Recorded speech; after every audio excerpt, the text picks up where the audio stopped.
Okay, so in the last video we did the altitude dynamics of a drone. This time we're going to do the rotational dynamics. So in this case we're going to do T1, T2. I'm going to assume the vehicle positive roll is this way, that's phi. And then I'm going to assume that it has an inertia Ix about the rotational axis in this direction. And then you might be looking at this and say like, oh, well, I have one output and two inputs, so I've got a multi-input, single output system. But to make this system easier, what I'm going to do is I'm going to say T1 is T naught plus, what do I want to call this? Delta, I'm just going to call it delta T. And then T2 is T naught minus delta T, like that. And what will happen when we do our equations of motion, you'll actually see that it completely shakes out. I'm also going to assume that this distance here is Ry, and if you're wondering why it's Ry and not Rx, we're rotating about the x direction, but the y direction is this way, so it's Ry, and then Rz would be down, just like we did in the last video. So if I do sum of the moments in the x direction about the x-axis is equal to Ixx phi double dot, that's, Ix. That's inertia times angular acceleration. That's Newton-Euler equations of motion. On the left, you have Ry crossed with T1. That puts a positive moment on the system. So you're going to get Ry T1. And then Ry T2 is going to put a negative moment on the system. So you're going to get minus Ry T2. And that gives you Ix phi double dot. Okay? So now this is where this comes in, where we plug in here. If you take T1 and plug it in there, you're going to get a T naught. And then if you plug in this T naught over here, those T naughts, because there's a minus and Ry is the same, those T naughts are going to cancel. And actually, if you just factor out the Ry, you're going to get Ry of T1 minus T2 equals Ix phi double dot. And if you look, this is pretty simple to see. The T naughts are going to cancel, but then the plus DTs, you're going to get two of them, because a minus and negative becomes positive. So you're going to get 2Ry delta T, like this, equals Ix phi double dot. Now again, this is also linear, right? And then delta T in this case, you could plug this in and then use that equation for the PWM signal like I did in the last video, and you would be able to compute the microsecond signal pulse to your motors, okay?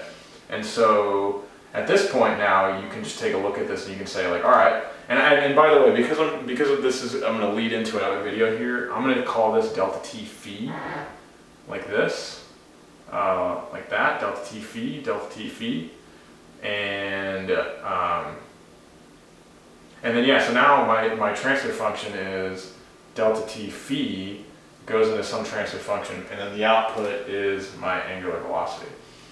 And so feedback linearizing this system is actually super simple, right?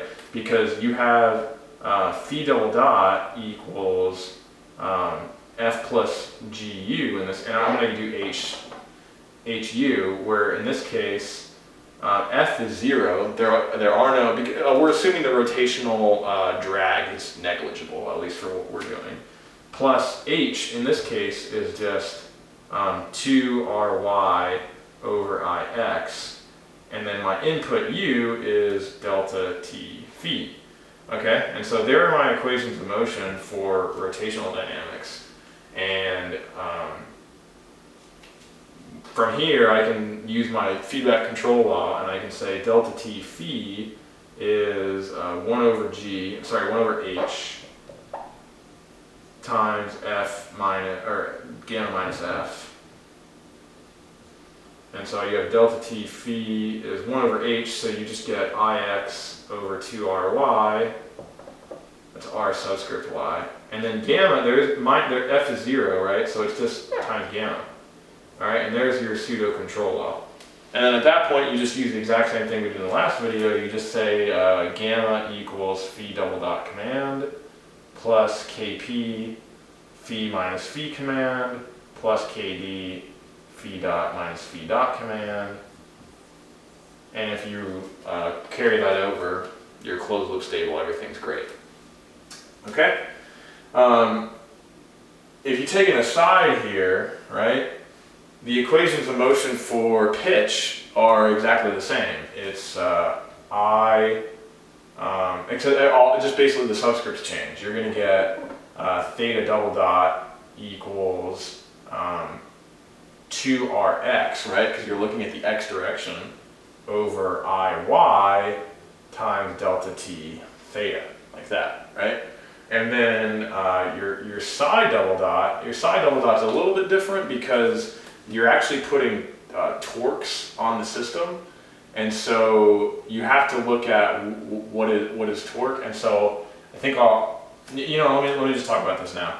So delta t theta is all well and good, but it turns out that thrust is equal to rho ar squared ct times omega squared, where omega squared is the RPM of the rotor.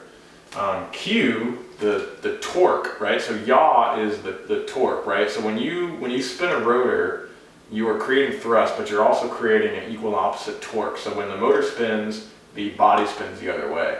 And basically you're twisting the air, and then the air is twisting you back.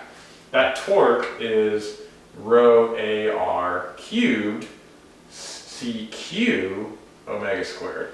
And so if you notice, the only difference between these two is that Q is basically thrust times R over CT times CQ, right? Now you might be wondering, okay, great, well, the thing is that if I know thrust and I know these two coefficients here, I can actually compute torque, right? And so I'm going to save this for a second. CQ, turns out, is CT to the 3/2. That's a horrible writing. CT to the 3/2 over square root of 2. And so thrust, so where do you get these thrust coefficients? Well, the thrust coefficient comes from a data sheet. If you go into any helicopter aerodynamics textbook, you can look up a thrust coefficient of a certain helicopter. So if you're using a drone, you can get a thrust coefficient for that. If you do CT to the 3/2 over square root of 2, that will give you the torque coefficient. And so if you have the torque coefficient, you can basically compute that and divide it in here. And so if I compute thrust, I can get torque, okay? So if I do an aside here and I say, all right, well, I've got 4 rotors on this thing, right? Where I call this T1, T2, T3, T4, and I want to yaw the drone. What happens is that these two rotors are spinning clockwise. It depends on the drone. Sometimes it's the other way. And then these two are spinning the other way, right? And so I'm going to do T1 and Q1, T2 and Q2, T3 and Q3, and T4 and Q4. And so what you do to make this math easier is you assume that Q1 equals Q3 always, right? Just for simplicity. And then you assume Q4 is equal to Q2. And so really what you have is you just have 2 inputs. And then just like we did 2 inputs over here, what you get is you say, okay, what I'm going to do is I'm going to say Q1 is Q naught plus delta Q, and then Q4 is Q naught minus delta Q. And if you throw that in there, you basically get all of the equations of motion that you wanted to get before, okay? And so what I'm trying to say here is that if you're simulating the drone 1D, right? So if you're just doing altitude, like I showed in the last video, totally fine, because you just assume like one thrust vector, so you just assume all 4 rotors are giving you the same thrust. If you're doing rotational, you basically assume the system is flat, like this, and you just have 2 different thrust vectors, and you do this plus or minus.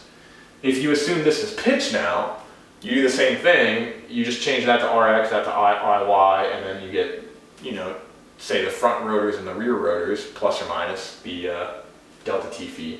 And then if you do the torque, you do symmetry along this like X frame, like this, where you assume the alternate motors are the same, and then you do this delta phi thing here, and so then you just get that psi double dot is equal to 2